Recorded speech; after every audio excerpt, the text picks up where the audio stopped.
Nato Omemu nsam ma wodo so de ayensa ka no na ketewa bi ena nsam a esiye efri January afia sase e ba February March April May June July August ena yedru so yi ya de bramo ena Peace FM so obesa te yanka wo okay 101.7 neat 100.9 Nimi ansa ewo se pass abeka dance na kra eno ete yale 101.5 FM odum kumase asante mantem kropo ne wo na Ghana mantem ne yedunsia 16 regions baby akase boyi etegu a eye kasafidie be seduasie num ne ekire kwamno ne abese duasa peacefmonline.com ghanatoday.com nso abode yetiefo kwa omenya bi akan na mpeni se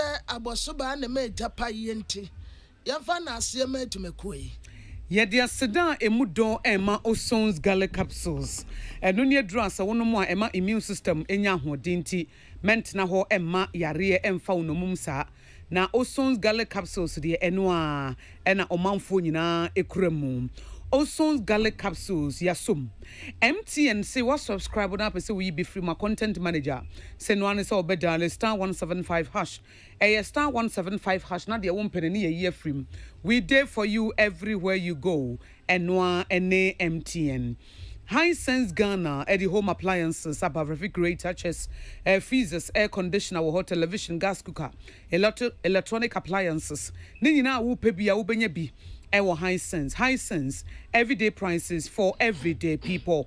Duffy's Health and Beauty, the Ohima Feminine Mixture Abba. Now Ohima Feminine Mixture no and no any other papa or mom for Edidi Adansi if you say Ohima Feminine Mixture no baby I won't mabosumi a continue Bibia da baby da it won't na homa and yama and yin samusa and Omasa Shenso Eddie Dance Feminine Cleanse Abba Woody Jaria himfie Nanuachi Unya Duffy's Healthy Glow Shower Gel no or with the tuntum kwa kwanso na hana hakama nenso obenyina ebeko na wo skin no ayefe Duffy's Health and Beauty womada romanti ena bibia di mo best point savings salon si mobile banking no 2022 *277# star 277# eno an ekuremu na aye adwuma na bibia nso akoye nenso the special eyes natural mineral water abudunsu ensu a wonomo a na wawutim se enema nyina ekoso wano wo nyina ka ho binti ena yede Ghana review no yede bremo year review afimu ni nyina nsemo ebaye no yede na poso esom kwabena amansan ti ame kwabena mafo ana akosia ago abowaji afa nsem ni ni tumade bia koso ana ye bronya gala ya na womuboya okofodua bia ye fronum se dua ya nkwanta enam suma Minister of State in charge of works and housing Honorable Dr. Freda Prempe na owotumedie na asibinti no wo sese you to see asibeti wo talent in terms of football kwale boskers maniefe and volleyball so said you mu si esevo we ba ntofom kra no we pagya cost no ho na wo mu asmash pew na akwa kwesi the other side na wo mu antumi anye na kwa out nti ne ye game mu aside that krampo wo mu esumi enkware gari nsuo otunu hutu nsuo mu a won na sanka monto no akwa akopimotire no asaba nkware ni made ye afi athlete America ya bope nkware dimano mes that's the pay na within shortest possible time 900 meters no wakwa akoduru dadada na ni na ma meters ye benya that Black Stars players ni wo mu ebeko Olympics game enti ya me attention kwafompa It me on earth hidden talents in our young people what can not mention boy ya both preliminaries was zones in mu ya bo knockouts 8 na mo qualify and ya bo knockout work Dian Kwanta and then ya bo finals no one who say ball and Adruba FC ni Banku Stars or Dian Kwanta bono it is said the heart ni kotoko and a ball and no ya another form of socialization for young people in my constituency and another form idea nyina beba ya betintin ya prom na ya socialize na ya di agro entimi de ye mani je say yetimi identify young talents ye mani so say that bi no ye benya bi ombebo starlet ye benya bi ombebo satellite. Oh, enkofo ni nimbo obo pa chese de omu si exhibit talent no a na tese omu ya ade afi wa tese a minister no diti baako enya ne se bia wo si school adan ana se wo ye kwan ko adabi na mom nipa ye die nso da na koma so pa. That gave me identify a young commentator, very young commentator. And Sabutaye Techi and Yabinuno to identify young talents. Near to me, I think we are together. And yeah, and one is my Bayer roads, my Bayer Sio, my Bayer Kania, my Bayer infrastructure. But human development is equally important. ATBGD said this is just the starter. 2022 will be bigger and bigger and bigger. Teams now participating in Nayamo Jersey, any football. Anyway, Madam Freda Prempe, Doctor, Honorable, and na why games near Fapa, Nadia Nani Kakrampo, Aya Brantiano, and Wajina one more. Wama commentary, no. Na no one kapa Jiboa, na waya commentary, no pepe line up, nipe besi Akan. Buffett goalkeeper, bon number 2, number 3, number 4, starting games, no. Referee, I walk to into the same thing. We introduce you, no. What you bought the Fabian Commission Tantanwa, one walk rodo, what Tini Pamiano, where you back where you catch, what you have their costro, what the one of the chief one more trim than tell costro and more go. And bueno. SBT talent pa ye nya commentator ba kokra ohono mu a wono nso ebetumi aboa oman akusia.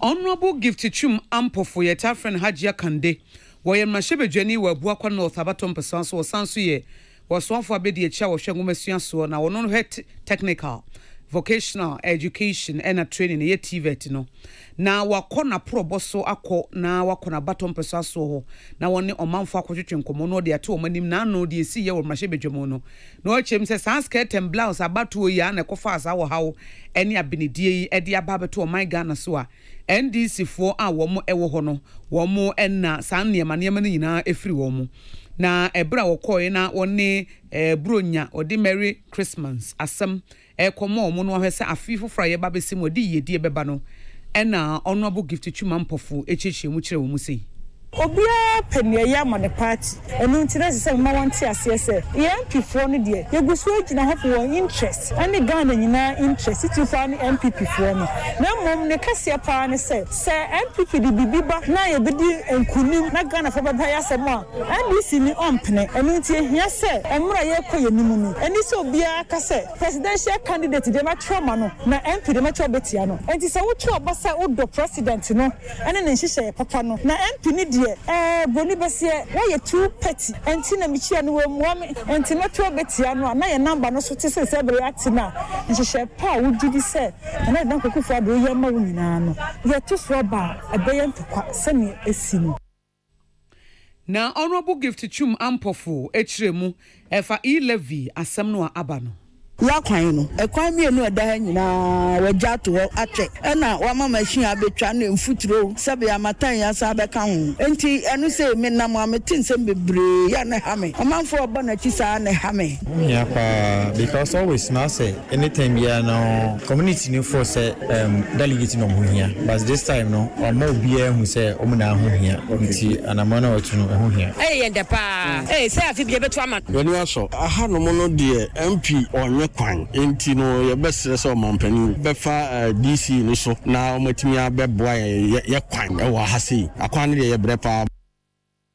we omo so mo abatom peso aso ho no eno mo so kire o madwene ebra Honorable Gift Chum Ampofo emashebedwani owo Abuakwa North okona abatom peso aso na wone ne nkrofo kwotwetwe nkomo na adesia na wo mu tu kwan ade free Cape Coast Kumasi wo mu free Kumasi eba Cape Coast wo koka dempa wa bra ka ekonya nkwansia trade ya we lodu ndi aguso AE 2782-14 na ofiri Cape Coast a wɔkɔ asemfosu ɛna kaa baako nso a yɛgyen wae 1173-21 wɔn konya accident na kaa ne nya nkwansia saa no na kwan ne nyinaa si nti ebi nko bi ma ɛna kwati kwan bia nso ni wɔn mu a wobetumi afa so ɛde apie kwantempɔn wɔ edikɔ asemfosu anaasɛ edikɔ Kumase na passengers a no wɔn mu tu kwan bɛsɛ no nhyere mmiɛnsa kɔ 9 na wɔn mu gyina wɔn mu a wɔn mu taadwo yedu ana de yemu ni da ha da nti fitana pasi so kra ka ye bu almost at least amacho na sisa ye ba tu ye na ti da do mu yifie na mpa tese Ghana ha pa police for Ghana tie we ya to pa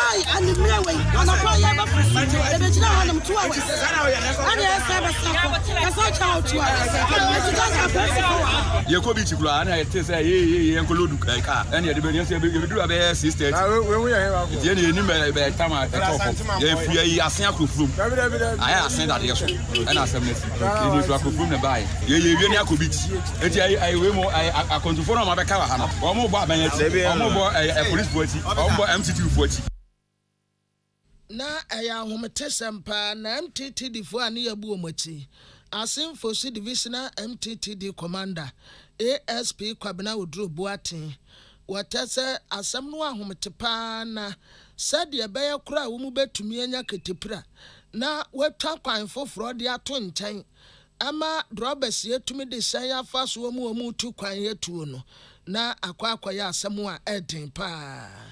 accident AC now a heavy truck abofania from Cape direction into Drew and so and until music control the ferry and a car down in top and the finest former police are shooting yana the people can cover now passengers very stranded on plans the man final broken it's yenya compared reader and a year pretty and a fine and who Cape direction bar asemfosu equity quite we find so several other cars in the line of Holland na kapesi as we somebody in Yano African Zema Dana e said the man ama opeka ile reserve ile se commercial as people plan of opeka na look at the number of hours there everything you know about between the car be enya ba ababe di Yano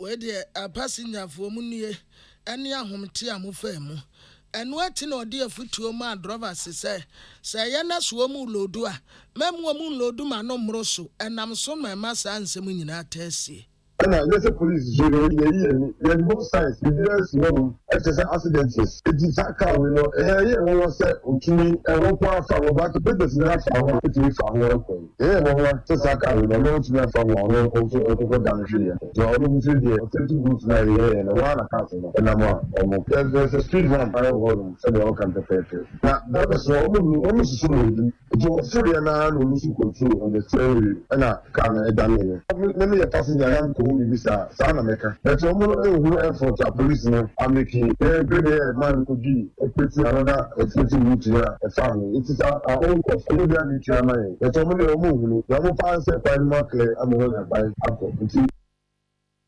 we aya asemfosu divisional MTTD commander ASP Kwabena Oduro Boatin Asante mantem soafo Honorable Simon Osemensa se private sector na se ankronkro nyuma no oma yade pa wo mo ka ho binti na oman no ekoye nim wo mo ka ho binti na esika sembegina wo mo ka ho binti na different transformational agenda no oman ne ye dane mu asesam ne de ne mapapa aba no ebetimi edimo wase private sector no wo mo gina ho pa wo mo ye ntaban edima oman no sikasam wo ma yese kokromoti ese ho bopo a enye ye nti adwuma pa no wo mo nkoso anye wo hwe wo mo a aban fa wo madwuma no a eno so te say private sector no say de ankrankra esi efa ni pa adwuma na office complex a Kebedu rental services and agrochemicals a Dr. Augustine Kofi Bedu efa ni Kebedu eyene dia na omo da na diwa Prada Junction no Kumasi ejuso kwantempo no so no eho na santemantam so afo edin semi ekotudwa yehwe amanfo a ewo Ghana ha wo mo ho odin a wo mo wo mfie ewo so mutimi ye adwuma mu a me fanse fifie be du nwotwe akosi mfie adusia ebro opepem ana opepem edunan we are more than 14 million ewo say ye adwuma ye unfortunately no the public sector aban FM no afa nipa efakura 18 no pepin baako enu 1 million. It is a new 1 million there. Nature say the remaining over 13 million no or say private sector no and they absorb. Eti wunya nipa bi eti say Dr. K Bedumo no mu bie adwuma bi say abema obi enye bia ya na omo boa aban no na omo boa economy no. We eya santimantem suafo Honorable Simon Osemensa. Na we na Chief Executive Officer Edema K Bedu Group of Companies. Dr. Augustine Kofi Bedu. I find K Bedu ni amane bofo penye 1 santimem. Samson Kwame Nyameche twetwe nkomofa enisade hunu a esi wo mani so. Ghana ha no yentimi mfa ye ho nto aban so se ono nko a na emi adwuma yen ankran so ese obue adwuma ye de boa oman no enti mimi vision ne se yes me so bi adwuma group of companies K Bedu group of companies ebi ne rental services any agrochemicals enemy bia no adwuma bie wo Ghana no enye betesa but yes, you ain't been trying to say you kita bibi kakra ye mi adwuma. Ye me ka kire me nuanom a sebe omo bi a bibi kita wo mu ne se omo nyina so beboa na yetima bi adwuma ama ye nkola e ba nchirima na nya bia ye. Chief Executive Officer the K Bedu Group of Companies, Dr. Augustine Kofi Bedu. Woni amane bofo penye 1 santimem Samson Kwame Nyameche na etwetwe nkomo. Na anedie na ye gyina so ahome kasebo no siti a webi abayaba ye besa ase de free July na ye de akowie ewo August. Peace FM. Semenhia sebusua ya anka minim se wegu ahoro papa bue na no a ne yire no so enkwada no wo fani no atwese ye dia sane me say enkrama wo fi honpo bowa santi me kanfo a wadro Zedex Herbal emabusuan Zedex Herbal ahoden a ewon habanuro ene ne pa a ewo wo krogin mu ni akafra enti ewo bie ntimi nyina no ewani nyina dan serious say papu ene ntehye wa ne hawa fa Brozidex na ho beto ntempa Zedex Herbal ene Brozidex e2 wasin tempa se wo pendodo atu fresh sharp pharmaceuticals ewo 0276 661329 and 0302 220329 and 0276 661327 enrei apemfo ne ma wo manufo wo musa won doctor ansan wanum bi sajwedi nkratoi FDA ajatum say ye. Peace FM. Tune it in, turn it up, Peace FM, and rip off the knobs. Yama yetiefo nyina akwaba afe yanshansam wa esiye free July bosume na asase edibesi August no awieye anti kwabna ye ka etiefo se dwumadie ye ne ye hyaase na awotwe mu efa afemu ni nyinara every January besi December na ensem esisi ye no ena ye de na poso banti month no ye kwa anti de kwabna de hyaase eye July aha ne ewura mu ade ko August na ye bekwa akosise December no nso ebeso nti kwabna ye nkwan na sa July bosumnum na ye kan nipa kan brenti government statistics ya one Professor Samuel Kobina enim ne dom eko Tubri House a wo mu kokan mampani ene na boafo a na wo ho na otru ho no de ode tu dani. Everybody who's here, it doesn't matter their nationality, their resident status, nothing. So long as they were in Ghana last night, they will be counted. And you're counting everybody, no distinction. No, people don't have to come and show that they are Ghanaian or they are this or that. So long as physically they were present last night, they'll be counted. That assurance has been given to the population, I hope, clearly. As I've noticed from the newspapers, from the media, that certain groups of people seem as if they are talking as if they have been discriminated against. I heard, for instance, Fulani people saying that they should be counted, suggesting that somehow or other they are not going to be counted. Wey Ghana mampeni His Excellency Nana-Addo Dankwa Akufo-Addo. Na afimu nyina July hono nso ene bede di se entafo wo mu ebomu no o mampanyina fato no so se ye behwe na nkwada na ye beti mu no eka no wafa eti maame akosua frima opare as Osei Opare, our chief of staff, wono, and a call Rich Hospital, Ekodi Jumei. We believe very much that Ghana can take a lead in many ways, spheres of life. President, take this as a historic opportunity, one that will save life, save the family from a problem that they may not be able to deal with in the future, but also build capacity for Ghana. And therefore, it is my pleasure to announce that the president has said all related costs, all the costs of this exercise, the state is willing to take over and is ready to take over the cost. What? Yeah, Mami Akosia Frema Osei Opare, chief of staff, when a German penina nemu ekasai. Na at that time, ni a boss special prosecutor din. Your friend will work is here jabe na bra will call vetting no. A vetting committee for no krane bitter so kisia jabe wosa. Na etuma wo beye obetumi aye. Eho na wo mu vetting committee nase no. Wotre obi ase. Sana ebi kura ye no student ya na wotre wo no mu ade. Ebinim so kura fa ne nsemu a wotre bi ade kura wo law school. Internet as an wonsa. Na numu no wasa tese e wo mu se katasese ne project no edin but wo be ma no boa edin pa. I'm going to institute what I call pressure for progress. And in this quest, there will be a systemic review of all public agencies. What was the word you...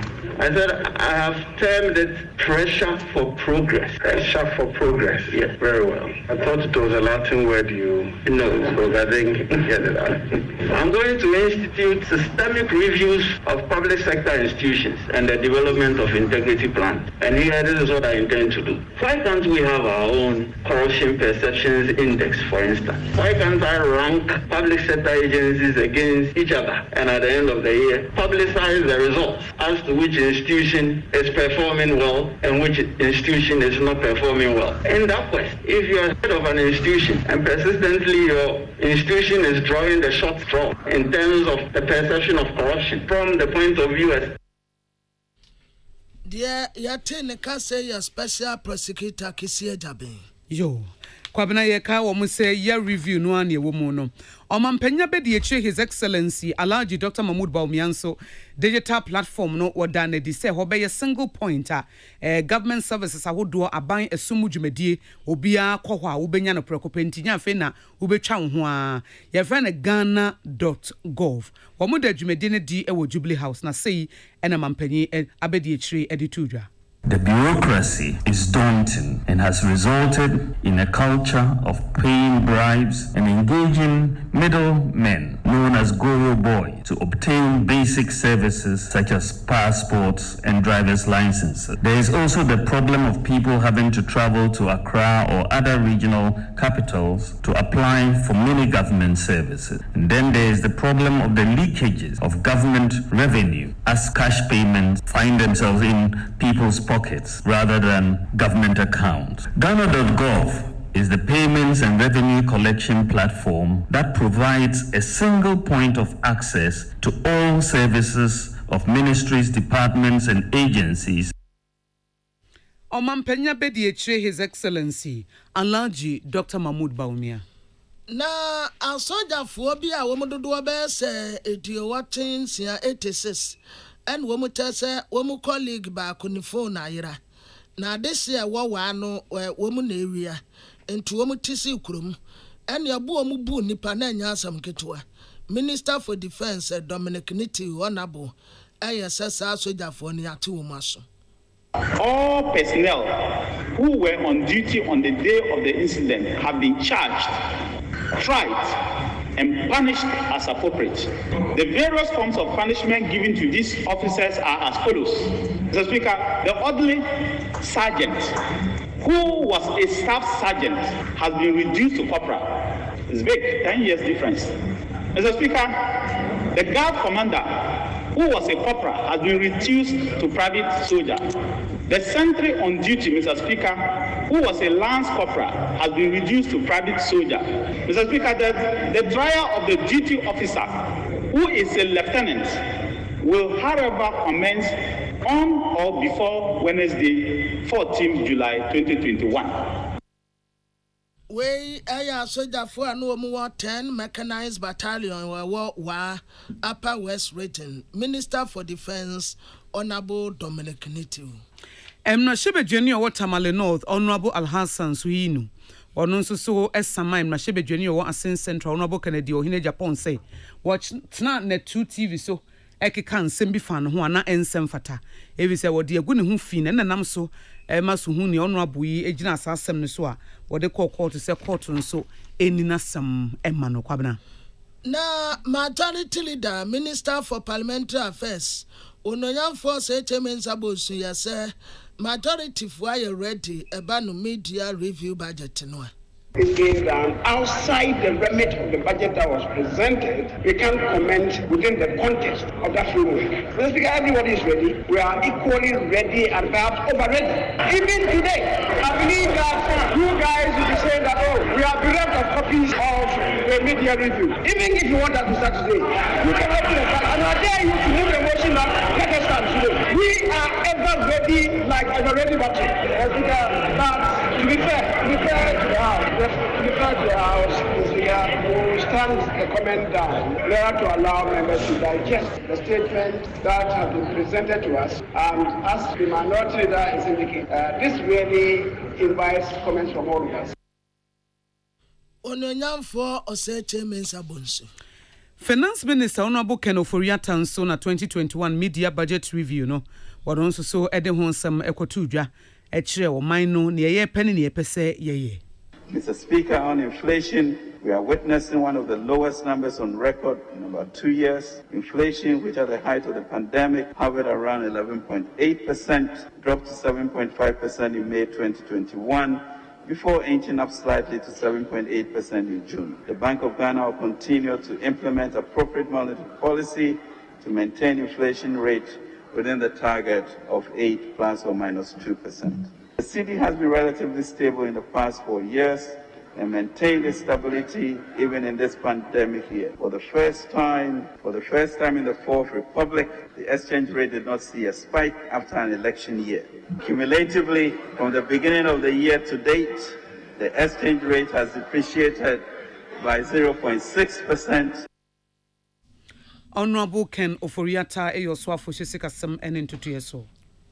Na emrase bedefie dom dodo ana wo ho na emrase bedeni a wojinama adese wansa wemu ado agire Frank Ano Dompre na bo no wetese asen no from emrase bedeni no a court asese yenyini mfiri emrase bedefie no etrese majority fo ho afi. It is a high court a some now years of one tiasia. So to the appeals court, to the court, Supreme Court. At the Intino but transfers our finance. I'm to Mampamrica press conference. I took to a young Pierre are buying. The guinea say a near modia, any kind. They're touching the initial a need the whole. So you to be more. South Subanes, Bambonia, and why ye could mammy could be. Your mind, baby, say, Mashabaja for Jinafa, executive arm of government Jinafa, and a judiciary Jinafa. Now, so we complement one another. It is a way part legislature. Now, so now we can say, judiciary. And we need to be a prime minister. No, for any India, any good in India, so the mom now from. Way ayo for Frank Ano Dompre. Minority in Parliament, one more akase, one more the so dogo bi enu abefa Cape Coast High Court to Jina ya one more sin. Honorable Haruna Idusu, our minority leader, ene kasai.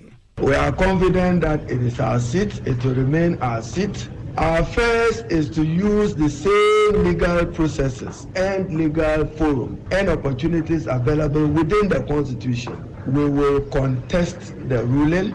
The judge erred both in law and in fact. It's a travesty of justice. But what is worrying, we don't want to believe that the courts of Ghana have been captured and that the courts of Ghana have become forums being used surreptitiously to tilt the balance of power. Honorable Haruna Idusu. Na asama beto dana ye mampeni ayire na bedi echire yire. Aketua asasi yadema omu ayese yadu omu akoka Article 71 ho. na no na ye nua Pius Bedu Bansen ne labor and governance analyst Akan Kote kasa no watreso se wo bie sa kwan we tu no mu a ene yate se wo kire ho ye betre wase. Article 71 now, it is stated black and white. They qualify for any emolument from that bracket. So say, how were they able to fix their spouses into the Article 71? That is the most important issue. It doesn't matter whether some people were taking allowances or how you want to call it. So say, we are pushing them, we are institutionalizing it. And that is a big word to accept. Because you are now telling all of us, say, Ghana Medical Association, when they want to negotiate for their salary, they should think about their spouse's allowance. Teachers Association should start thinking about their wives' allowance or their salaries. Because that is, you are opening the door for all sorts of demands. The Ayatene Kase Akan Kote. NDC mebunuti wo hungu montin so ye kire kase omanum bambosam no enkoyi International Youth Organizer ma party no George Pariado ono enedi wo manim. As a draft on armed protesters expressing their disquiet about the unceremonious assassination of a prominent youth activist, Mohammed Kaba, were set upon by armed soldiers and shot at, resulting in the death of 2 persons. In Wa, dozens of soldiers, without any provocation, embarked on an indiscriminate assault of 81 in sight over the alleged stealing of a mobile phone. We also recall the dastardly attacks on a court in Kumasi by MPP militants, calling themselves Delta Forces. Other notable incidents include the manhandling and torture of journalists. It is our expectation that these demands will be acted upon with dispatch in order to restore the hope and confidence of Ghanaians in the future of our country. Yo, we ebra NDC mebunu de krata ekoye ema empenifo ensakan. Na Greater Accra Regional Minister Ononyafo Henry Kote yese womu aton anyo wa agbogborosi no esum tum awia koye dumbeko agin kotoku. Asatunu ano dodo na eyi omo zinc ni nyama ni nyina efiri ho. Archive few people we are monitoring. Nyami adomo ochina yebeko kwani. We have given them ample time. Yeah, and with the kind of interventions that we have done, we have no option than to move in. I know the man can a very high green kakra. Nyami adomo ochina by 5 a.m. we'll be there.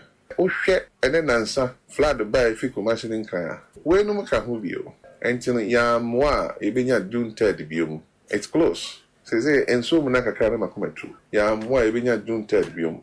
Na chama na miscommunication go say ye jene for pe. No. One more day na ko it's like a brand. And ako say jene but one more keka hu nyina no ebeko. One more ka hu nyina ebeko. Greater Accra Regional Minister Honorable Henry Kote.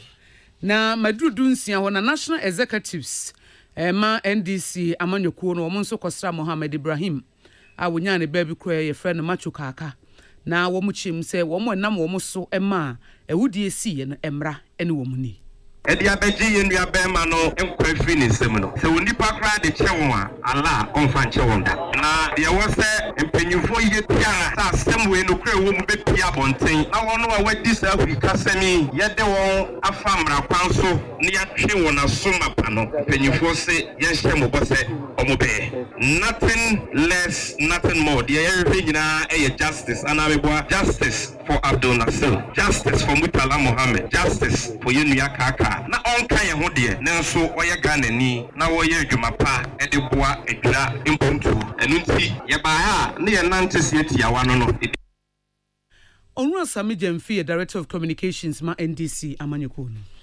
Na adisuafo mienu anu omuwa Reverend Koba Yale Junior High School afia Kwesiminti Municipality wa Western Region yase Woma kwase headmistress nope Emma headmistress so wampene na headmistress ampene a ekwan omude no befa so no school what na akora anya ne de enam soma aposifo akwate nkwada mienu ya na woni wo mu ya nhwehwemu Sana teach a head no ni even no fi say the nan kra no ye na normal nya ade ankra no ayi wan ni nti na je say hard real sense no according to ba akokora de say okache ne head ni so pe no so small boy awo no just say na nya normal yes.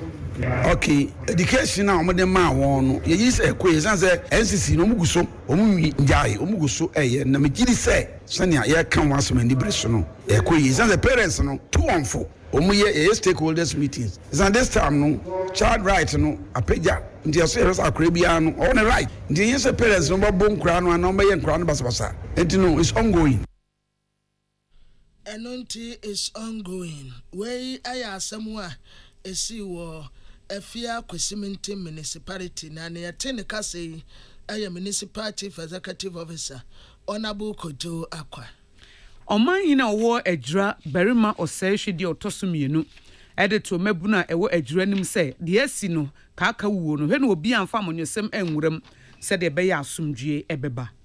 Anɔpa no wɔn nyinaa ba ahemfie ɛne me bɛkasa bɛhyɛ me bɔ sɛ nnura akyi no a ɛyɛ adwira da nnwumra no nsɛmɔden no a ebi kora kɔdie no nyinaa no wɔn yɛ sɔre sɛ baasa nti na yɛ nwanwa sɛ wɔn asa ba ahemfie no anɔpa ɛne barima bɛkasa abɛ ahwehwɛ wɔn sɛ deɛ wɔn yɛ no wɔn nyɛ saa deɛ bi no na afei ɛba ne sɛn na afei yɛakɔ blɔko kwan na afei yɛhyehyɛ nneɛma atwitwa agya to ayi no ɛmfa sumdue ma nti no mfa tɛ ha me kakra ba na ɛnyɛ asi awie nti deɛ aka no ɛsɛ ɛkyekye yɛ ho werɛ na yɛkɔ so tutu yɛ ho fo sɛ saa deɛ no ɛmma bi adeɛ ɛsrɛ ɛbaburu no sɛ ɛnyɛ politics asɛm mo mma kɔ ama politicians bi a mehyɛ mo mmɛsɛ nneɛma ama mo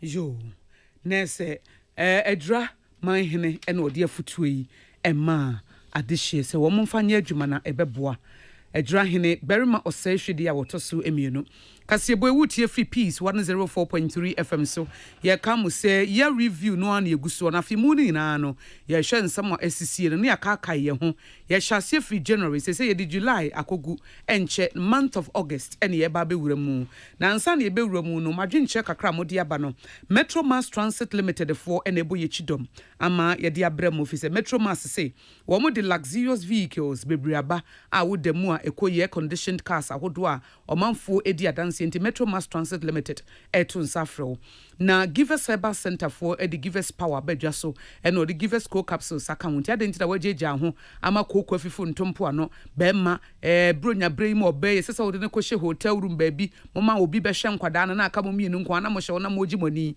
na afedi okoduru ha niema se basa Givers Power eno ena wuhia na ebasa na akoyie 21st clinic sciatica expert ena sciatica expert nso 21st clinic nti 21st clinic sebra waji din diabasobo Ghana ha ene amonone ni nyina ne se na dwuma panti ya wo more than 16 branches ewo Ghana for 21st clinic ewo 0540311311 0540311311 Elan Spice and Trading Ventures ya the Aiko seasoning powder be just seasoning powder we na wo hia e bi se wo di adwuma wo di adanse se Aiko chicken seasoning eno ye mediemu a wonya chicken wings bi the season a wotum se aduane ye de beef de wo hot jollof stew powder seasoning Aiko seasoning powder ne ekoyie sa wo pedodo atu ano afa 0244160750 0244160750 Jackson College of Education yebesi 2022 mun se wo hye se wo ngomasua wo beto aso akọ wanim upgrade wo ho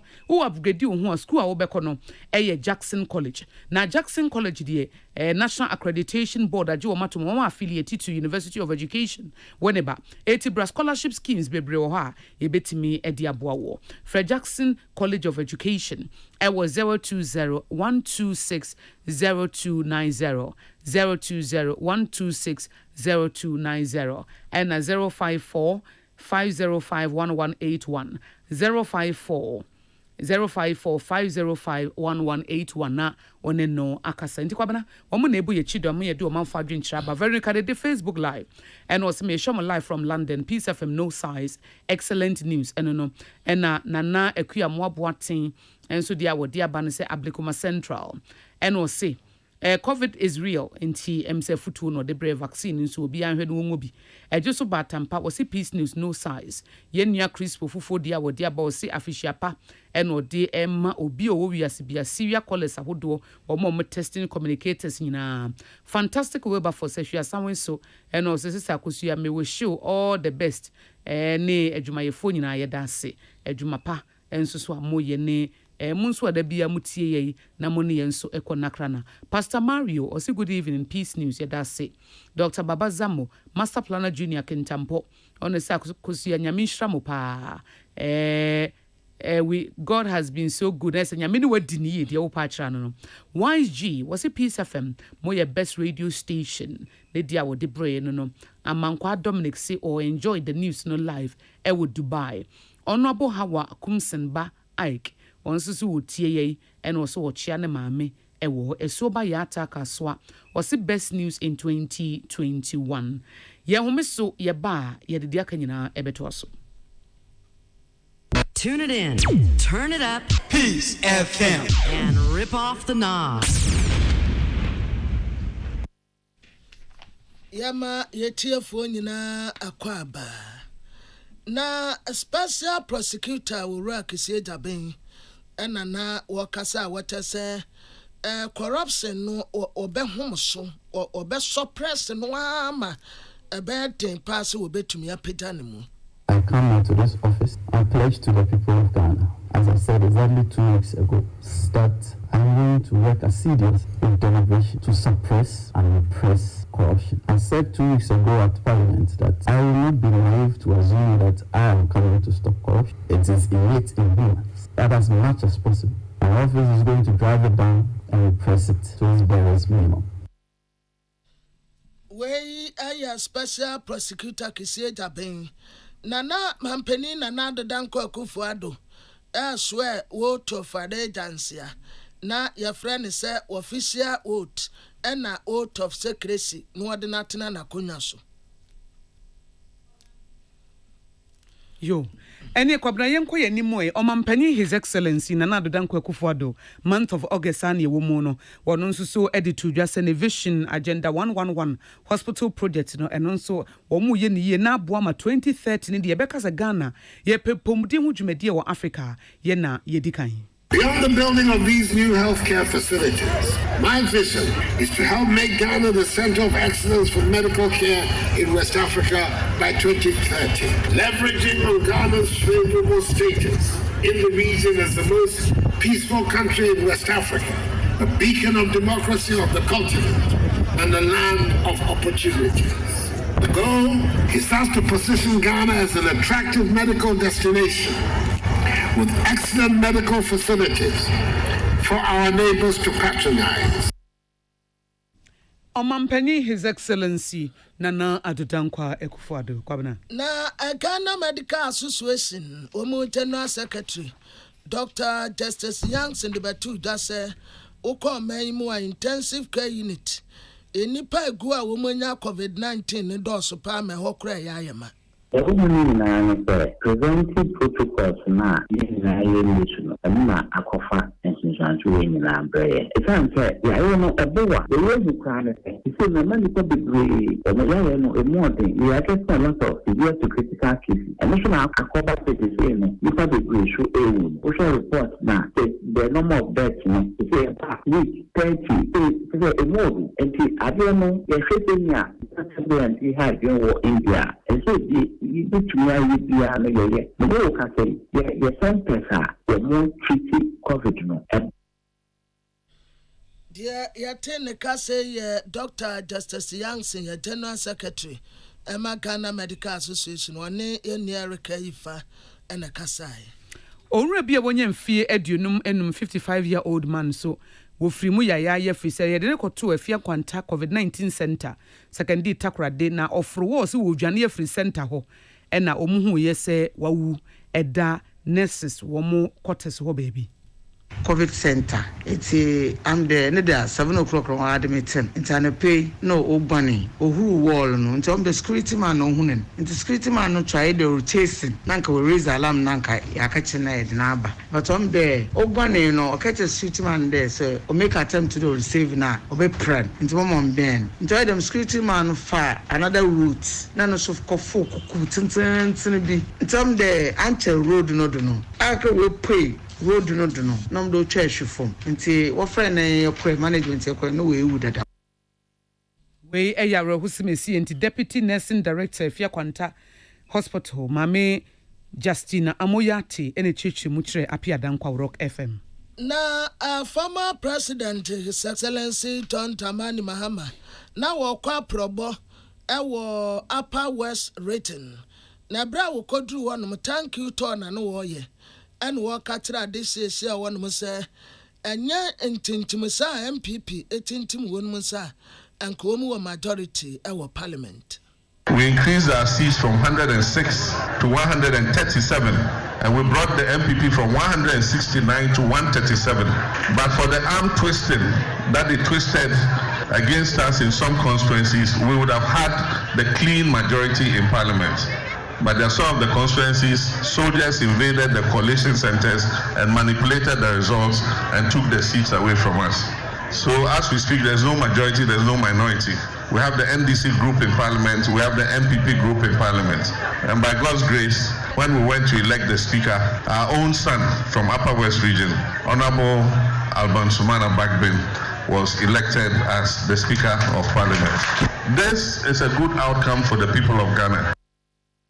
We Akan Ghana Mampeni His Excellency John Dramani Mahama. Immediate past chairman na Pentecost Asafumu. Now was chairman my board of trustees, my National Cathedral Project, Apostle Professor Kojo Opoku Onyina. What the chem say National Cathedral no say yesi wi a ebeboa pa na nyese bia oman no yabra bom nko na ebede di nemom ebesan edi niam papa bebre abama yakoyenim. When ya ade foforo aba eno so eba beka oman no ho ebema empuntuo kese aba. Sade American no se nyame ye yadom ne etumi yese ya Africa fo no bebre bepeso ba behwe no obesua de. Enema te se wo mo musua de bibi te se manuscript a ye kan se ne otwere Bible fa ko ebeba ye ene efiri scripts kakra omo twere ne friend bobon ma hodo no ni nyina na ye de sua de omo ba ha omo behu ede mpuntuo ebeba sania oba meka se Bible ye sania oba yete sania na Bible breso wo ho ye do ko famu a oba fasa ne manimu bia no enkrofo bi pepese omba beye. We immediate past chairman my Church of Pentecost was a chairman my board of trustees National Cathedral Project Apostle Professor Kojo Opoku Onyina. Na ensama besin ko Satam ni ya one yete se St. Monica's College of Education. Adisuafo ni bi wie school. Na sofo pani anu wo ho no sa abre no. Eye se enkwada na wie school no mo kodi o ma ya ade. Enti obamu omu kiss. Ewa aso dem ho. Enti ane we ba no we kiss no nwa. We nso ba oya top kiss ma no agene de. We nso ba oya top kiss ma. And I'm Suma Executive Director, my Metropolitan Archbishop, Ghana, Venerable Dr. George Dawson. I'm what I say. Adia Sophia, you know, woman, you whoop. The church, no Anglican church, but I can say video na call Abontino, as we have, and the penny, the most Reverend Dr. Cyril Cobra Ben Smith. I'm a man for artists, other for artists in Zaka. We have set out a committee, investigating committee, and the investigating committees of Mulia, their big conclusion of the it is an admission of the church, someone in question or Anglican suffer. Now the Yakushi and also a Anglican school. The so far information you could any video and remember if say for administrative measures been to one ensure na area in the Achida. That is the meaning of the press statement now in the Bayadabano. Where Executive Director, Metropolitan Archbishop Ghana, Venerable Dr. George Dawson Amwa, or no, and Wakasa de Anglican software. wokokisi adesuafo no eno nso ebeye nsem bebre na no na 2020 presidential candidate Ghana Union Movement opanyi Christian osofo Christian Kwabena Andrews etafre no osofo Chirabosom wono nso say won the Anglican sofo panyi no de oye no wono de se wo kisi obi wo pulpit so enya de bia enwanwa na se eye nsenkyere ni bia na bibia ye ntibida video no me hun say na officer oma the morale of people are around rising to beginning or share no na or share with the peg of him say or the control for budget so na me timu yane den or two sana mono na media we it's nothing. Who say any bibia? Any idea? It's a Ghana for my decrease so no a power so it channel to say or so nam no be trebidi. It's as if I pay idea or ye any idea. The bonus should be a woman. Young fan say or and the mama our person managing or share or yes sir. If it's a same car, bibi or dream say or penwa. Mean send your hot no be sadly. 2020 presidential candidate Ghana Union Movement. Osofo Christian Kwabena Andrews etafre no osofo Chirabosom enen na ebura soto nti yenye eburo ni bi enna nam soma Minister for Food and Agriculture Dr. Usofri Akoto edited dan no akyere se ebura soto o Ghana ha no ayaman a etwa ye ho ahia no ene wo mu ba ha beto eburo no kɔ covid no ba ye nti wo mu antumi anno nti Ghana eburo no a and woman better the Kumukurum.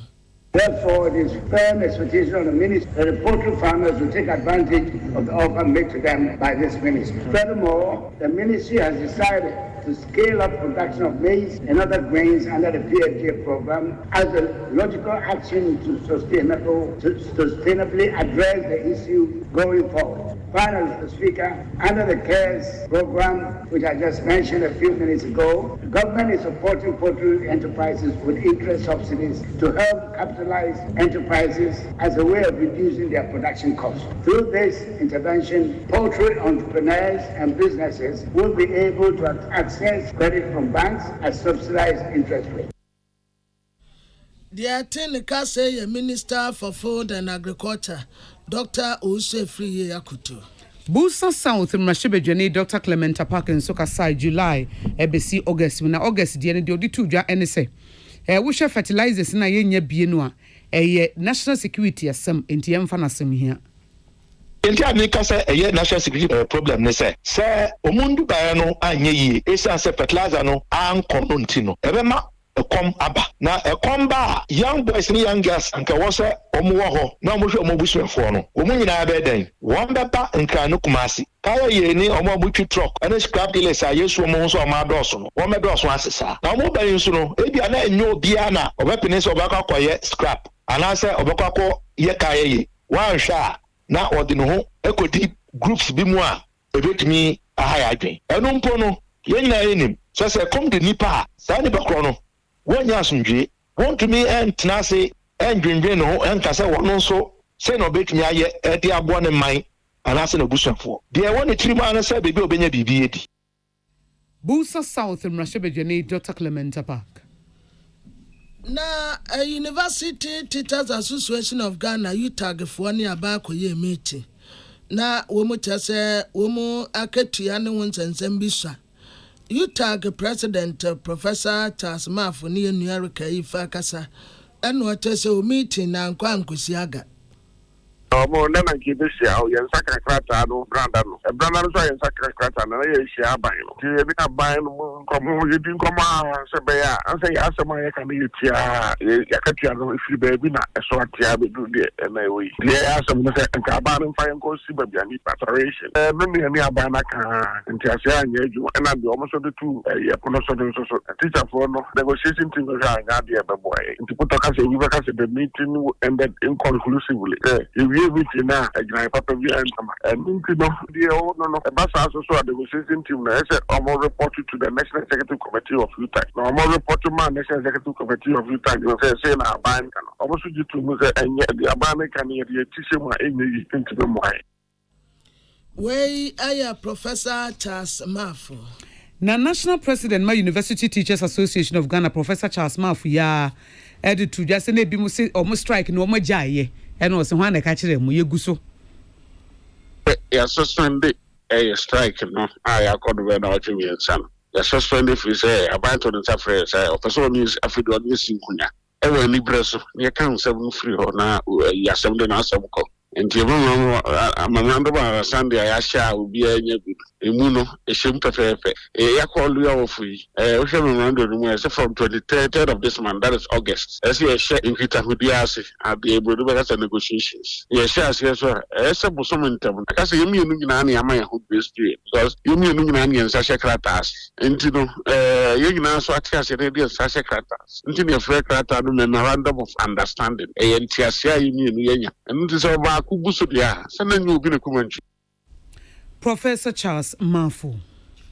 Na asata mono na 3 pre-tertiary education union Ghana National Association of Teachers NAT, National Association of Graduate Teachers NAGRAT, Coalition of Concerned Teachers CCT, and Womotese Condition of Service no enya kuranti kinali ya udu eni yenia Naomi Obenewa kasa no teso omunso betietia Ghana Education Service Ediaba say Emraso say was say head teachers any teachers they sign a performance contract. Now we are for we then sign a performance contract. Abra teaching and learning resources I was Saudi Jumano anyhow. Dear soon I make question their performance art agreement na ya contract ni mono. Inti insensamono edoso na ya GES up to 30th September. No more for addresses and your ma we nyina.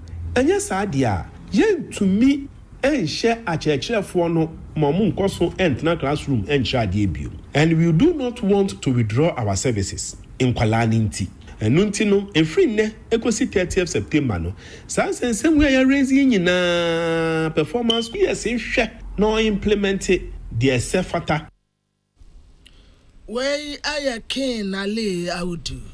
West African Examination Council editor just say Africa Education Watch Assembly omuka yes food and nutritional practical exams paper no 20th August omo ye ne eba bonten ansa na nkwada ne beye no na omo say enye no kre Reverend Victor Brew echechiremu Brody back an instruction say mpense mu a say omo be throw instruction anka say hu to ho ansa na paper no aba so na sa food and nutrition paper no ana instruction no sa na ye no enye nne na kobanis anka ye nua no nya abotre ebusa yen a anka ebe cheche mu so we de ade a ye yo no da anya de na asem a ye ne won say we nya abotre no di tu dwa no na ode ye no baby ajan ye fi so de assembly to candidate awofo ni omani na adwumo a e ka me akoye say instruction no ya sign early kino. We Reverend Victor Brew wono and a head of legal WAEC Ghana National Head Office enono. Na ye wu ya nesa aposifo de sign eto so people bucket cars ni amo cars ya PU for ye na ebi titem krokratuo ni ade America people na hin wo mu kwai ebi kratuo AK-47 a nuclear weapon mass destruction atomic bombs any ade krokra mu a no hin wo mu kwa maame bi ne ba wo fufuo wo poku ase ntachen no ase enti ni aposifo di America na wo mu kwachi wo num and Suma Public Relations Officer, Accra Regional Police Command, DSP Jiran Wabeng, Ebetre Muso. Ammunition see who say Omutim Rika to us so santre to said Yomuko pattern to qua. I will rack no. Entertain you know a man penny-copa want to man chair no. Ubin a by wolf for I see. And to Oma Quache Papa Cocrano, I want to mean Antino. Nay, also quiet. Interchange you for interchange, I say. Oh, when you behavior, but I quite no move for Swampa. No move for no mobile fear. Oh, mobile fear says now, Omo Ababu so interchange, I say. You good, yeah, a picture.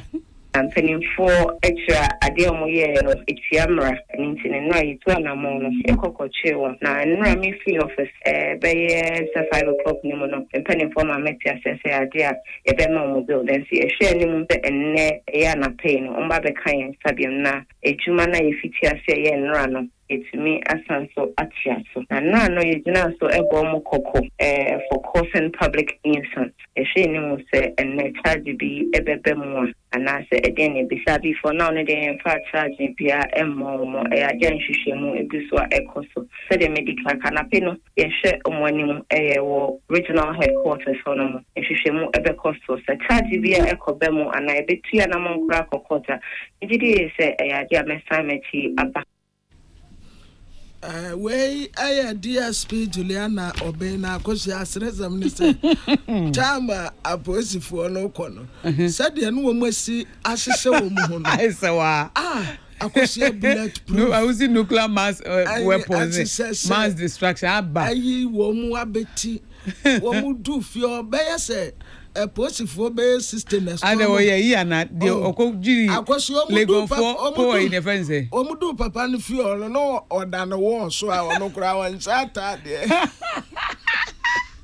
mama maka ba ku bia ai legon ai to boot na obuko na e hwan poa national security be referee papa din anya nunu david national security papa ya okay say omutim fidie ko ye kodwire tugu ye kwabna yemfa seda e mu odroma metro mass transit for adwenkyere de ba no wo ka ho bi Give us Herbal Center 21st Clinic Elan Spice and Trading Ventures Jackson College of Education Nakasie Bonemu anso Osons Garlic Capsules MT and High Sense Daffy's Health and Beauty wo ka ho ene debre etiefo ye ne de som monumre eyeme akosia ago abowaji mene amansan tiame kwabnama afo ye de asedan so ma Erica ayifa oyesemufo tenafidie no achi ana Patricia Sifa Fisher ono so ayesemufo atena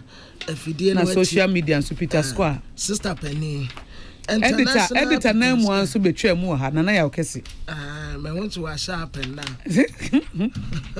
onso betwa mu one day we di bronya pa o ya say they we see agin up and down na de bronya no woni wo bi di bronya ne chen Uchi street say you know I go say I magana for nyina afisha pa ya da mo se yewi Peace FM.